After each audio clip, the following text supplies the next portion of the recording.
Vamos continuar então a nossa análise. Vou abrir aqui a região Software House. Nós já vimos esse primeiro método, já vimos esse segundo.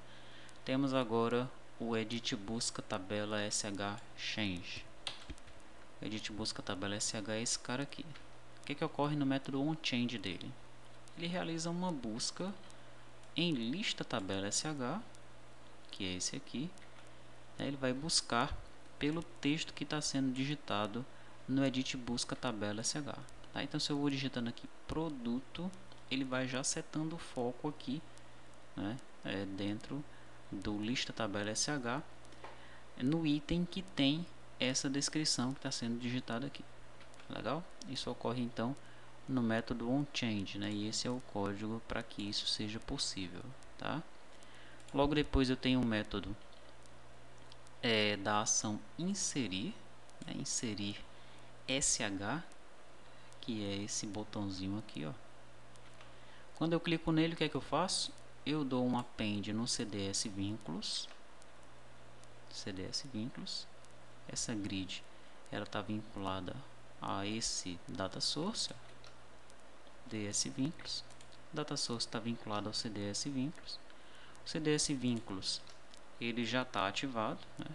Já está ativo, e ele existe apenas, os registros dele existem apenas na memória, tá? Não são armazenados em lugar nenhum.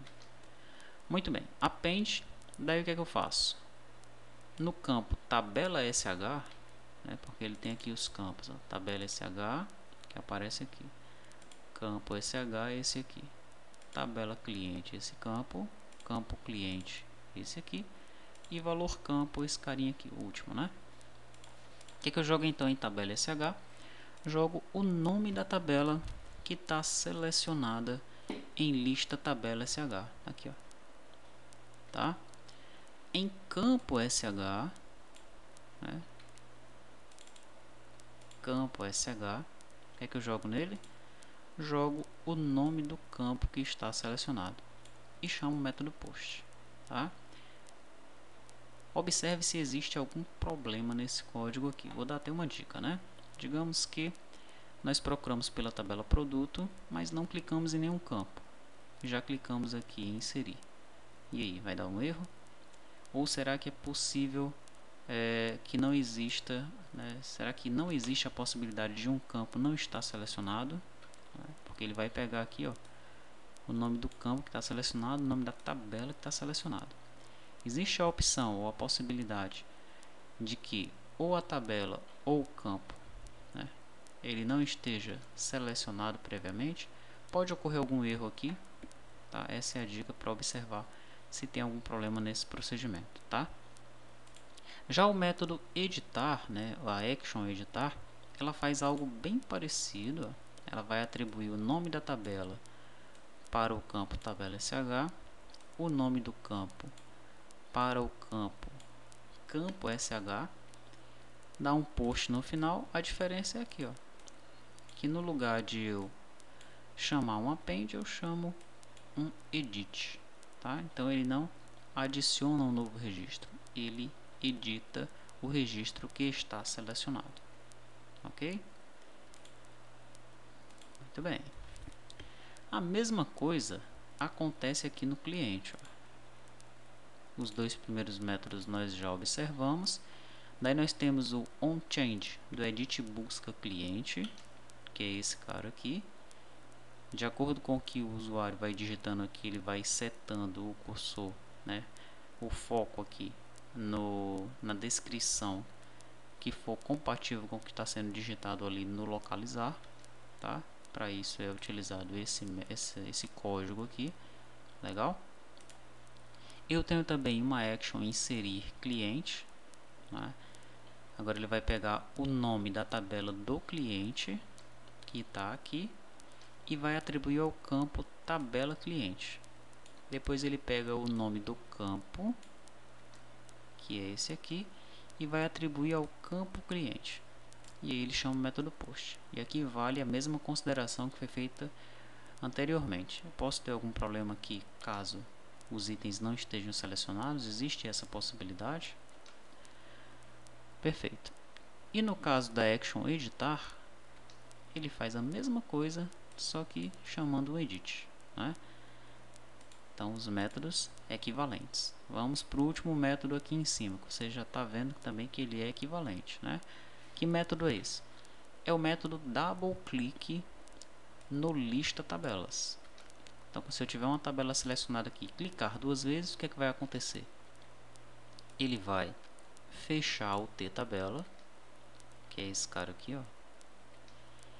Ele vai atribuir para a propriedade table name o nome da tabela que está selecionado aqui. Daí ele abre o T-tabela, certo? Ele atribui ao dataset provider lá do meu outro formulário, aqui ó, tá, o dataset provider, ele não tem um dataset padrão, legal, e eu atribuo nesse momento aqui, ó, o teu dataset provider da tabela selecionada vai ser a tTableSH, legal? Veja que ela já está aberta nesse momento, né? Eu já informei qual é o nome dela, já abri. Agora eu informo ao dataset provider lá do outro formulário que o dataset dele é esse que eu acabei de abrir aqui. E o que é que eu faço com o cliente dataset aqui, ó, que está vinculado a esse dataset provider? O que é que eu faço com ele? Fecho e abro. Legal? Então os dados eles serão então exibidos nessa grid, nesse momento aí, tá? Depois que eu faço isso, eu altero o caption do formulário para o seguinte texto: tabela selecionada, SH, para saber que é uma tabela da Software House, e o nome da tabela. Depois eu chamo o formulário ftabela selecionada, tá? Mesmo procedimento aqui embaixo, ó. Se eu clicar duas vezes numa tabelinha do banco de dados do cliente, ele fecha o tabela cliente, que é esse cara aqui, atribui o nome da tabela de acordo com a tabela que está selecionada aqui, abre o tabela cliente, seta agora o dataset provider lá do formulário ftabela selecionada para esse tabela cliente, fecha e abre o cliente dataset lá no formulário tabela selecionada, altera o caption para tabela selecionada cliente, ó, e passa o nome da tabela que está selecionada aqui na lista tabela cliente. Depois disso, ele chama o formulário ftabela selecionada. Legal? Então é isso. Com isso nós estudamos os métodos aqui das regiões Software House e cliente, restando então o estudo dos métodos da região vínculos.